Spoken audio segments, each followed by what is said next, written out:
नमस्कार। आज का टॉपिक भारत का जनानकी अध्ययन। जनानकी से हम क्या समझते हैं, पहले ये समझ लेते हैं जनानकी एग्जैक्टली होता क्या है। काफ़ी डाउट्स हो रहे थे और माल्थस का हमने थ्योरी पढ़ी, सेटलर की थ्योरी पढ़ी, या वनडे की थ्योरी पढ़ी। आप लोग को पता होगा, नहीं देखा तो उससे देख लीजिएगा आप पिछला वीडियो इसका, तो उसमें सब ये दिया हुआ है। तो देखिए, जनसंख्या का आकार कैसा है, जनसंख्या कितनी ज़्यादा बढ़ रही है। गतिशीलता से मतलब वो वाली गतिशीलता नहीं है कि जो है चलने वाली, चलने लगी। इसमें ऊपर की तरफ जनसंख्या बढ़ रही है या फिर नीचे की तरफ जा रही है, ये डिपेंड करता है। फिर जन्म दर, कितने जन्म हो रहे हैं, कितने बच्चे जन्म ले रहे हैं, कितने लोग आ जा रहे हैं। आवास प्रवास का मतलब होता है कितने लोग अंदर जा रहे हैं और कितने लोग बाहर की तरफ आ रहे हैं। मृत्यु दर, कितने लोग मर रहे हैं। जनघनत्व मैंने बताया था, लेकिन फिर से बता दे रही हूँ, प्रति इकाई क्षेत्रफल में रहने वाले लोगों की संख्या को क्या कहते हैं, जनघनत्व। जनघनत्व या जनसंख्या घनत्व, ठीक है। फिर उसके बाद हमको ये जानना बहुत ज़रूरी है, इनके पिता कौन थे। माल्थस थे इनके पिता जनसंख्या या जनानकी के, क्योंकि इन्होंने बार बार दिया है सिद्धांत को, बार बार इन्होंने बताया है कि एसेज ऑन पॉपुलेशन में भी इन्होंने बताया है। एसेज ऑन पॉपुलेशन में इनका जो थ्योरी है, थ्योरी नहीं वो राइटिंग है इनकी। फिर उसके बाद इसका सर्वप्रथम प्रयोग किसने किया था, मतलब बोला कौन था कि एग्जैक्टली जनानकी शब्द को बोला किसने, गोइलार्ड ने। ये क्वेश्चन सीधे सीधे पूछे जाते हैं, इसलिए मैंने रख दिया है। और बाकी और भी क्वेश्चंस हैं जिसका डिस्कशन करेंगे इस हम लोग पूरे सेशन में, तो देख लेते हैं। देखिए, एक और ये आता है, जनसंख्या की समस्या केवल आकार समस्या, न्यायपूर्ण वितरण। देखिए, जनसंख्या केवल एक आकार की समस्या नहीं है कि बढ़ जा रहा है ये जनसंख्या, लोग बढ़ते जा रहे हैं। समस्या ये है कि जब वो लोग पैदा हो जाएंगे तो उनके लिए संसाधन कहाँ से जुटाएंगे, जिन्हें बांटना पड़ेगा, कैसे जुटाएंगे। तो ये इन्होंने बताया, किसने कहा, रॉबिन्स ने। ये इनका नाम याद रखिएगा, भूलिएगा नहीं, रॉबिन्स। इंपॉर्टेंट क्वेश्चन है, पूछा जाता है, वाइवा में पूछा जाएगा, बीए वाले बच्चों के पीजीटी टीजीटी के एग्ज़ाम्स में, और आगे जो जीआईसी का एग्ज़ाम आ रहा है उसमें भी, नेट में भी पूछे जाते हैं ये सब क्वेश्चंस। तो इन सब छोटे छोटे टॉपिक्स को याद रखिए, नहीं पूछा जाएगा तो इससे रिलेट करके चीज़ें पूछ ली जाएंगी। जनसंख्या की दृष्टि से सबसे आगे कौन सा राज्य है, कौन सा राज्य है, यूपी अपना राज्य सबसे आगे है।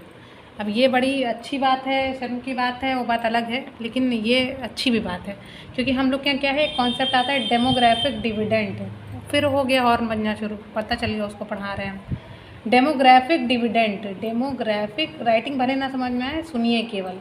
जनांकिकीय लाभांश एक शब्दांश आता है इसमें, एक्चुअली ये बीए में अभी नहीं आएगा, लेकिन ये आगे एमएमए या बीए थर्ड ईयर के कोर्स में आएगा, लेकिन जानना बहुत ज़रूरी है जीएस के पॉइंट ऑफ व्यू से कि जनांकी सिद्धांत होता क्या है। देखिए, जनांकी लाभांश 15 से 59 वर्ष की आयु के जितने लोग हैं, अगर वो ज़्यादा होते हैं किसी भी जनसंख्या में, किसी भी देश की जनसंख्या में, तो वो क्या करते हैं, जवान होते हैं। भाई जवान खून है तो अच्छा काम कर पाएगा ना, आसानी से काम कर पाएगा, तो इसलिए उनको लाभांश कहा जाता है। लेकिन बेरोजगार ना बैठ जाएं वो लोग।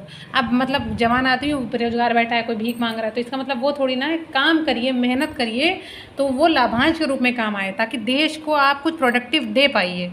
इसीलिए कहते हैं ना कि मतलब एक चीज़ हो गई तो उसको भूल जाइए। अब बच्चे क्या हैं, काफ़ी बच्चे हैं ऐसे जो बहुत परेशान हैं कि अब पीजीटी का क्या होगा, हो रहा है नहीं हो रहा है, इतना नंबर आ रहा है। अरे हो गया, अब जीएससी के लिए आप तैयार करिए, एलिजिबल तो थे ही, तभी आप पीजीटी भर पाए। फिर उसके बाद जिनका यूपीएससी वाला है वो उसके लिए तैयार करें, फिर नेक्स्ट के लिए तैयार करें। एग्ज़ाम्स बहुत आएंगे, तो गतिशीलता को बनाए रखिए अपनी। जो ये जनसंख्या की गतिशीलता की बात नहीं कह रहे हैं, अपनी गतिशीलता को बनाए रखिए, ताकि जो है आप आगे कहीं ना कहीं मकाम तो हासिल कर ही लेंगे। जब अच्छी पढ़ाई करी है, तैयारी करी है, तो क्यों नहीं हासिल हो पाएगा। तो नेक्स्ट हम लोग एक क्वेश्चन देखते हैं। डेविस कहते हैं कि भारतीय खेतों की अपेक्षा भारतीय बिस्तरों में अधिक उत्पादन होता है। कितनी गलत बात भी कही जा सकती है, और एक कटाक्ष है भारत के ऊपर, कह सकते हैं, मतलब अपना विदेशी हैं तो कुछ भी कह के चले गए। फिर उसके बाद कहते हैं, एक क्वेश्चन आता है, भारत में प्रदेशों के विभाजन का क्या आधार है। तो ये क्षेत्रीय जलवायु के आधार पर उसको विभाजित किया गया है। आप मैप देखेंगे तो मैप में आपको अच्छे से समझ में आएगी ये चीज़, क्या विभाजन है, कैसे होता है।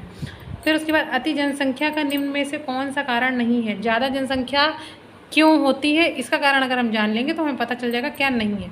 गर्म जलवायु प्रदेश जो होते हैं, यूपी है, एमपी है, ये प्रदेशों में ज़्यादा जनसंख्या दर है। बिहार में तो इस समय भी बहुत ज़्यादा सब सारे राज्य मोस्टली 2.1 पे आ गए हैं, जो कि रखा गया था 2.1 2.2, लेकिन अभी तक जो गर्म प्रदेश हैं जैसे आपका बिहार हो गया 2.3 चल रहा है ये, मतलब इनकी जनसंख्या दर सबसे ज़्यादा है, इनके अंदर मातृत्व सबसे ज़्यादा है, यहाँ पे शिशु जब सबसे ज़्यादा पैदा होते हैं, क्योंकि वहाँ की जलवायु गर्म है। अज्ञानता और अशिक्षा, औरतों को पढ़ा नहीं रहे हैं तो बचपन में ही बच्चे हुए जा रहे हैं, बाल विवाह किए दे रहे हैं, सरकारी उदासीनता, सरकार भी मतलब अब इतने प्रोग्राम चल चुके उसके बावजूद उदासीनता उनकी चलती रहती है।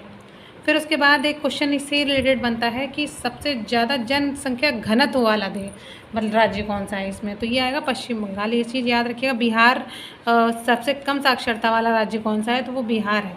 उसके बाद राष्ट्रीय जनसंख्या नीति सबसे पहले कब आई थी, 1976 में आई थी।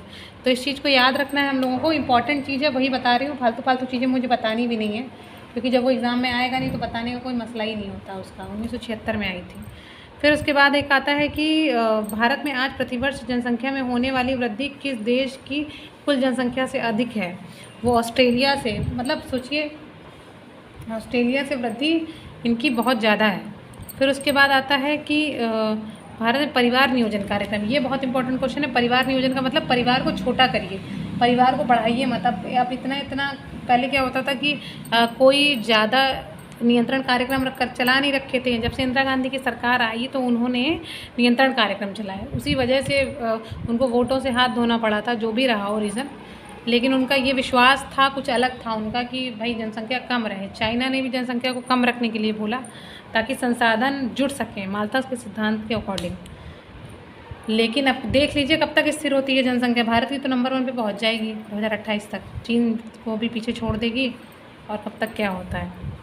ठीक है, तो इतना ये टॉपिक है कुछ, और बाकी क्वेश्चंस अगले हम लोग लेक्चर में डिस्कस करेंगे। नहीं तो ये वीडियो जो है लंबा होने लगेगा, आप लोग को भी थोड़ा लगेगा कि ये क्या हो रहा है। अगर आप लोग ये पसंद आ रहा है जनआंकी का टॉपिक तो बताइएगा, आगे भी इस पर और क्वेश्चंस इंपॉर्टेंट हैं इसके लाते रहेंगे। तब तक के लिए धन्यवाद, नमस्कार। वीडियो पसंद आ रही है लाइक शेयर और सब्सक्राइब करिए।